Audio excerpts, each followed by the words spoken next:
Hi there, Eric Bakker, naturopath from New Zealand. Thanks for checking out my video. We're going to talk about leaky gut today. We're going to talk about the 10 warning signs that you may have leaky gut. I just spent about a good half an hour on the internet having a look at what I could find on leaky gut. You know, is it true? Is it real? Is it fictitious disease? Is it something that we think about that's all in our head? Or is it actually a problem in our digestive system? Is it some made up phony kind of a disease that people profit from? Is there any base in science for leaky gut, or what we call intestinal permeability? There's a ton of stuff on the internet that's validated and science. In fact, I just had a look at the US National Library of Medicine, the National Institute of Health. I've also looked at PubMed. So these are published medical studies. I've looked also at CINAHL and Embase and various other medical databases with credible published research. On this one here, the US National Library of Medicine, I found over 500 studies. These are scientific studies.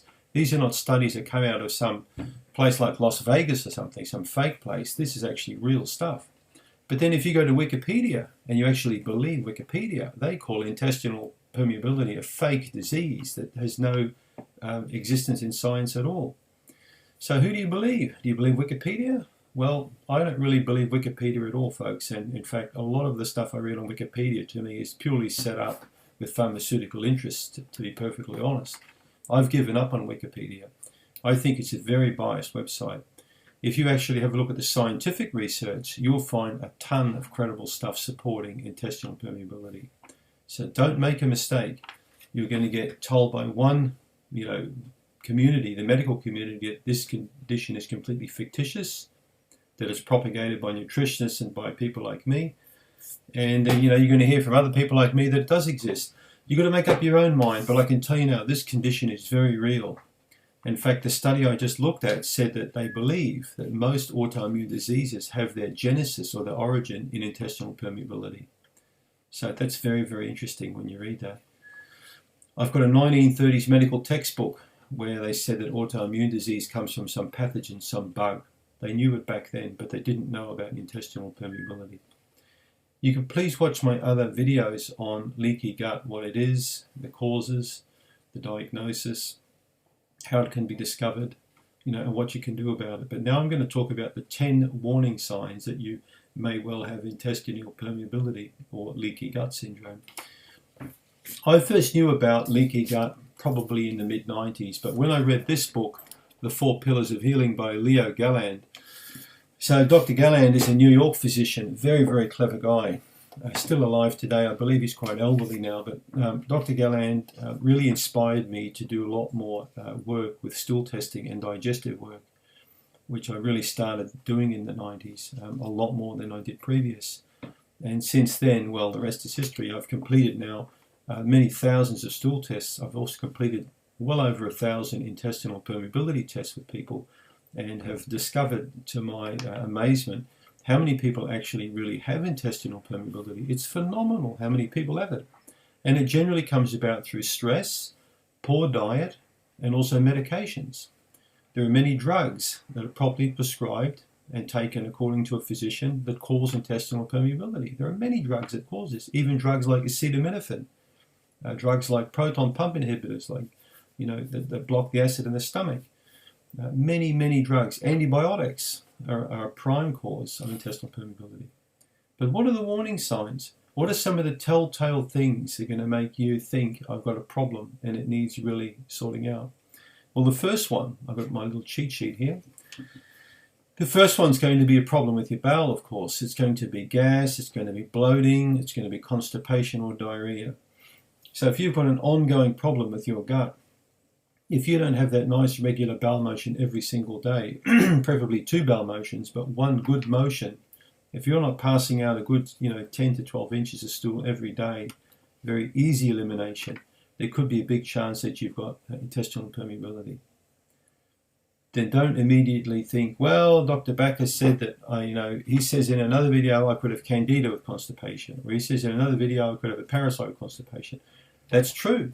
But one of the chief hallmark symptoms that we find and warning signs of a leaky gut or a problem with the permeability of the small bowel is a dysfunctional stool. a poor ability to pass out a good motion. So that's the number one. But let's go through the list, and I want you to get a feel for these 10 different things here to see if you have maybe several of these, and maybe this may warrant for you to investigate a bit further. The second one is a poor immune system functioning. Now this can be throughout the body, not just in the gut, because remember, a large proportion of the immune system resides in the small intestine. The first 3 inches or 75 millimeters of the small bowel, in fact, is holding around about 60 to 70% of the body's entire immune function. So if you've got permeability or leakiness of the small bowel, there's a big chance you've got a dysfunctional immune system. So how's it going to present itself? It's going to present itself in increased ability to get acute infectious disease, increased chances of getting a candida overgrowth, a parasite problem, a bacterial overgrowth. Small intestinal bacterial overgrowth and intestinal permeability go hand in hand. Very, very common to find them together. So when the bowel becomes very dysfunctional, when you're going to get an increased ability of the small bowel to leak bacteria or undigested food particles, these are like microscopic particles, are leaking through, there's a big chance that you're going to get a problem with your immune system. And that can present itself in many, many ways, and some of these ways, in fact, we're going to talk about today in this video. So poor immune functioning. Headaches, aches and pains, especially in the head, like darting pains or head pain in general. Brain fog, memory, so really problems in the head. When you get a lot of these problems, it can very well be tied up with your small bowel. I cannot tell you in my clinic experience how many people I've seen that the brain fog disappeared, the headaches went away, they just felt a lot happier inside their head when their bowel improved, particularly their small bowel. I've seen a massive correlation with stool testing with lack of good bacteria and headaches. I've seen a very, very big link with lack of the bifidobacteria in the colon and cognitive dysfunction with people. Brain fog, can't think clearly, memory loss, confusion. Even people younger than me, people in their 30s and 40s, they felt really washed out, almost stoned, and their stool test showed problems. When we corrected that and got their small bowel in particular working better, the large bowel improved, the brain function improved. Headaches can also be, of course, like in my case years ago, it could be a visual problem. It could be, your spectacles aren't really right, or there could be some issues going on. So headaches need checking out. But in many cases, headaches are linked to small intestinal permeability. Number 4, nutritional deficiencies. Well, it stands to reason that if you've got a leaky gut and you're not breaking down and absorbing and digesting and absorbing nutrition properly, you're going to have a problem with your health. And if we extrapolate that, if we pull that through, that can work in a myriad of ways in terms of its effect on your health. Often it will lead to what we're going to talk about in number 5, fatigue. Fatigue is often a consequence of nutritional deficiency. So your cells become starved. They're not getting the gas or the fuel they need to function properly. Now that could be a lack of any kind of a nutrient. So nutrition, proper digestion and absorption is very much dependent on the health of the small intestine. So nutritional deficiencies are very common when it comes to leaky gut. You're not breaking food down properly. You're leaking, for example, very small fragments of carbohydrate or protein through. They're not being digested and absorbed properly. That's going to cause a lot of problems.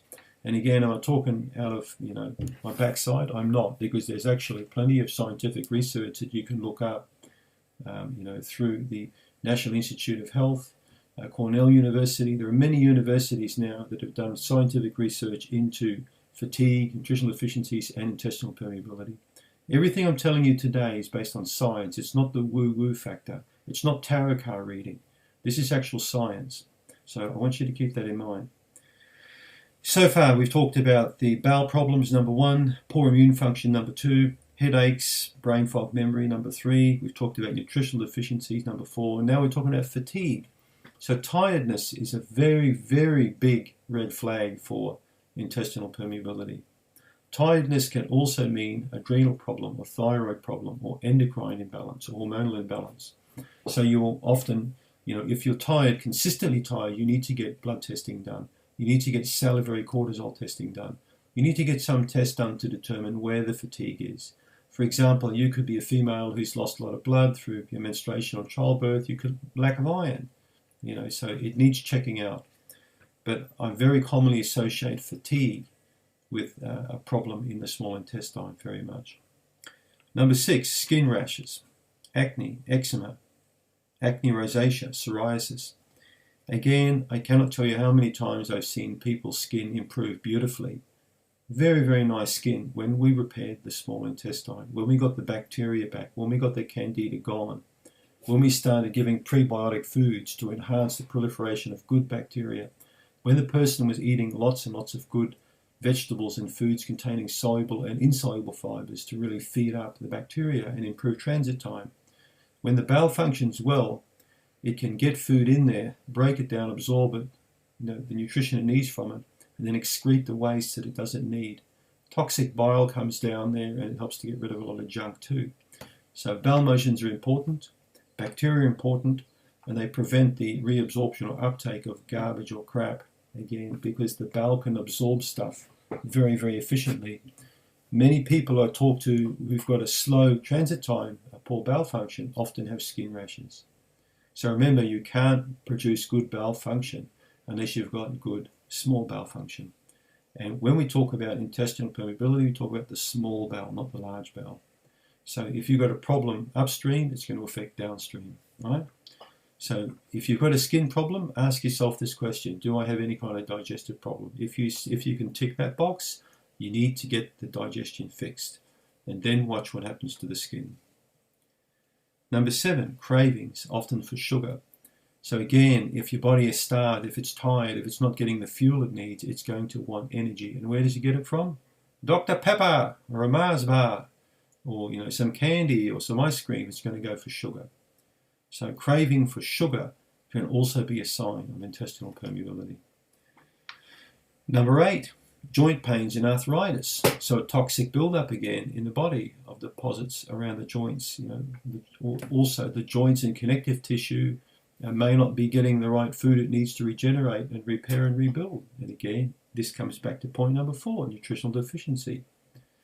So joint pain and arthritis don't need to be a consequence of getting older like me, because I'll be 60 soon and I've got no joint pain at all, no muscle pain, no pain at all. So I see people my age sometimes that are taking all kinds of pills for arthritis. If they've got their kidneys functioning better and their bowel functioning better and ate good healthy food, especially alkaline kind of vegetables and fruits, they wouldn't have this kind of joint pain or arthritis. So again, ask yourself this question: have I got joint pain or arthritis? Have I got any kind of digestive problem? Do I have point number 1, constipation, gas or bloating? Do I have poor immune functioning? Do I have any headache or fatigue or aches and pains? If you can tick those boxes, get the digestion fixed. Number 9, mood disorders, anxiety and depression. Small intestine is very, very now much linked up with mood disorders. We know that because of the production of many beneficial neurotransmitters that aid in this area. So we believe now, or I personally believe, that in the future, the psychiatrist of tomorrow is going to be the microbiologist, the person who understands the gut function to a high level and understands the bacteria and the ability to build them up, will understand that there's a very positive influence on the gut and the mood. So again, ask yourself the question: if you've got anxiety and depression, have you taken antibiotics and things weren't right since? Have you got a bowel problem? Have you got poor immune system functioning? Have you got skin rashes or cravings for sugar? If you can tick these boxes, you may need to look at the gut. And the last one, the most common one we see, is autoimmunity. So when the body actually starts attacking itself, when it sets about the immune system on joints or muscles or nerve fibers or different parts of the body, there will be something that's causing it. So autoimmunity is very much validated with leaky gut. I've got a paper here in front of me. I'm going to read a little section out to you. It's called Alterations in Intestinal Permeability, and it's a 2006 study. Doctors Ariata, Bistries, and Dr. Meddings. This was published in a gut journal in 2006. Now let's just cut to the chase. We're going to go to the bottom of the article. Let's have a look here. I'm just going to read this out for you. For decades, a variety of pathological states have been associated with abnormal intestinal permeability. Many of these are a consequence of the intestinal epithelial damage that is associated with the disease, but not involved in a causal manner in the genesis of the disease. However, in several autoimmune diseases, it appears that increased intestinal permeability is a constant and early feature of the disease process. Furthermore, it is becoming increasingly apparent that in some conditions, increased permeability is critical to development of disease. And if it is abrogated, the disease does not develop. So what they're trying to say here basically is there's definitely a link between autoimmune disease now and intestinal permeability. Many men and women I see, my age, even younger, who develop autoimmunity have had a leaky gut for years and years that was never resolved. Because remember, according to doctors, it's a fictitious disease, it doesn't exist. All right? But here we've got science validating it does exist, but the medical profession say it's a load of baloney. You make up your own mind. Thanks for tuning in.